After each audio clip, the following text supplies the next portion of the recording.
Hello, everyone. Thank you for watching this recording. My name is Jennifer Marks. I'm the sole librarian at the Cockrell Public Library, and I'm a previous and likely future job seeker. We all need to search for and apply through jobs throughout our lives, so having an up-to-date and persuasive resume at the ready at any time is important. Today I want to do a quick overview of how to use Google Docs to create a resume.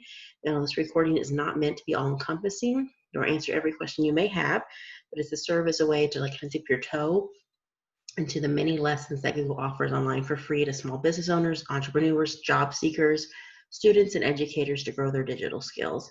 My hope is that this recording will encourage you to look at those lessons and pick and choose to complete the ones that best suit your needs. So before we begin, though, I do want to mention some of the different lessons that Google freely offers. One of them here, and I'll provide links to these in the description so you can explore them in a little bit more detail. First one I mentioned is Primer. Primer is actually an app that provides 5-minute business and marketing lessons on your phone so you can learn wherever and whenever you're able. Small Solves is a series of quick help videos that answer questions to help you make the most of digital tools. It could be anything from starting a live stream to updating your business profile. Applied Digital Skills, where you can learn practical digital skills using a free project-based video curriculum. Skillshop, where you can master Google tools that you might use at work with free online training. There's easier e-learning courses designed by Google product experts. You can learn at your own pace and actually get Google product certified as well. And then Grow with Google provides free training tools and resources to help you grow your skills, career, or business. So today we're going to go over how to use Google Docs to create a resume. Here's an example of a resume. This is a professional resume. A resume is a valuable tool that can help anyone. That can help you apply for jobs, maybe internships, schools, special programs, or scholarships. A resume should give readers, like a potential employer, a first impression of you. It will describe your qualifications and explains who you are. It should be error-free, easy to read, and effectively provide a snapshot of how you spend your time. So even if you don't plan on using a resume right now, maybe you're currently employed, organizing your experiences and listing qualifications are useful steps to prepare for any future need. So having one on hand is actually a good idea, regardless of where you're currently in your employment status. I know many people are looking for jobs. So how to begin? Since we're going to be using Google Docs to do this, you will need a Google account. That's the same thing as a Gmail. When you have a Google account, you have access to Google Docs, Google Sheets, Slides, Photos, Forms, Gmail, and other applications. You'll actually even get Google Drive, which is actually a cloud-based storage system. So you can access them anywhere you have internet connection. So first thing you do is you go to google.com and you can sign in. If you do not have a Google account, I would recommend signing up for one. They are free. And if you have like a Yahoo account or Outlook account, usually you can make that into a Google account. So if you don't want another email, if you don't want a Gmail address, but you still want to have access to other tools, I'd recommend looking into that. Making your Yahoo or Outlook account a Google account so you have access to Google Docs and those other applications. Now, once you've logged in, you're actually going to choose Google Drive and select Create Doc. So here's an example where you might be logging in. So you'd log in, you go here, sign in, and you put in your Gmail account and password. And then once you're in, you'll go to the little dots right there, click, and you go down to Drive, which looks like that. And that's what you should look like in. Now, once you're in Drive, you're actually gonna see over here, there'll be a new, and that's where you get into Doc. And you can choose a template or blank.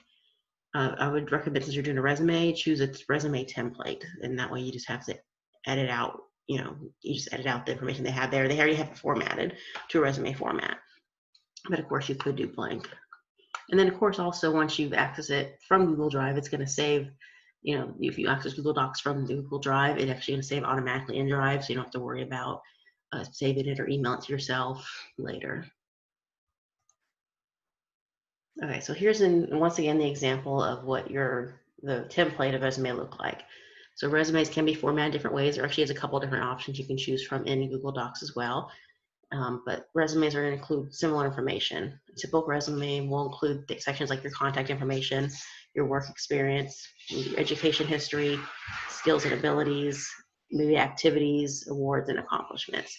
Now, your resume may not include all those sections, but likely a combination of many of them. But importantly, a strong resume will also need to look professional, organized, and easy to read. No matter what section you have, and make sure it has that. So first, once you have your resume template, you're going to update your contact information. You're going to select the text that says your name, and you're going to replace it with your actual information. So include your address, phone number, and email. Now, present yourself professionally. I'd use an email address that is easy to read, relatively short, and voice too many words or symbols unrelated to your name. Also, make sure it's maybe basically your name. You want it to be professional. I wouldn't use a personal email address. That's kind of a silly name, just because it puts you in a bad light from the get-go if you're applying to jobs. Under experience section, that's where you're going to put in, usually it's work experience. May not, if you haven't really had too many paying jobs yet, that's okay. You can use other experience, such as like volunteer work or community service, maybe even hobbies you may have, you may be able to include in there. I would say if you do have some work experience, if you have long blank times where you're unemployed, you may, depending on why you're unemployed, you may want to actually put a section of why you're unemployed for that time. So maybe you were at school at that time. Maybe you worked for many years and you stopped working because you were a full-time student. That may be something you could maybe put in the resume if you're worried that people will disregard you if you haven't worked for a little while. Or maybe you stopped working because you had a young child, or you were a caretaker for an elderly relative. That may be something that you may want to put in there if it's a long blank space. But I would definitely have that at the ready to explain why you're unemployed for certain amounts of time if you ever do get an interview. That maybe also be something if you don't want to put on the resume, if there's too much, they take up too much space on the resume, that may be something you'd be willing to put in a cover letter as well. And then, but for each experience, you're going to include, you'll want the name of the employer, the type of work, so like the job title, the location, and by that I just mean like the city and state. The dates of employment, that'd be from the date you started to up to when you left the job. If you're still there, you can put dash present, so they know it's your present employer. And then a description of what you did. Now, the description could be responsibilities that you had, but to stand out, they should ideally be accomplishments, and they should be measurable. Accomplishments, what they are is they're usually results. Well, using a resume complement in place of responsibilities makes the most of your resume space by showing the hiring manager that you're results driven and have a history of going beyond the expected requirements. So unlike other employees, you actively work to make improvements and create impact within the community. So they can show that. If you get stuck, they consider this CAR formula, C-A-R. It stands for challenge, action, and result. So every accomplishment, you should include the problem or challenge, the action you took, and the stellar result of your hard work. To make sure your accomplishments are taken seriously, you want to include some context as much as possible. So if you just said, I saved 100,000, doesn't mean much on its own. So you might say saved 100,000 over year. It's improvement, still in a complete picture. Then you might say saved 100,000 year over year by decreasing operating budget by 52%. It's better. It kind of explains how you got to save that money. So a little more detail is better. Now, along with having measurable results, you might want to add some keywords into those accomplishments to help make you stand out. What you might do is look at the actual job posting description, what the duties were, and then you put some of those keywords in your resume.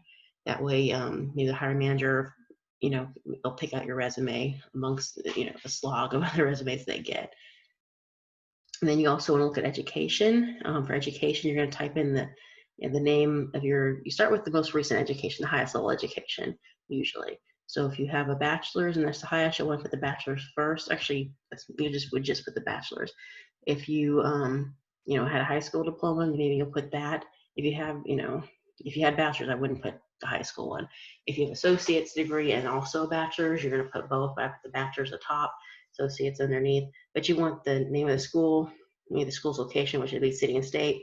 You do the month and year you started and your graduation date. If you're still currently enrolled in school, you can put your expected graduation date in there. So if you're currently pursuing a degree, put when you're expected to graduate and what that degree is. Of course, that's one thing, is you want to put what the degree is. If it's a bachelor's, but in what subject. And then so on, you'll then do something. If you have any awards that you won, you'll want to put the awards in that. If there's any activities that are relevant for the job you're applying for, you may want to put those there. Awards, activities, those may be things that you don't necessarily have in there if you have a lot of experience. A lot of experience, that's kind of, those are the sections that you probably would weed out. Skills, as mentioned over here, that may also be another one you put. Skills could be both soft skills, which are considered like customer service, or hard skills could be usually something that you had some training for as well. And I didn't mention education.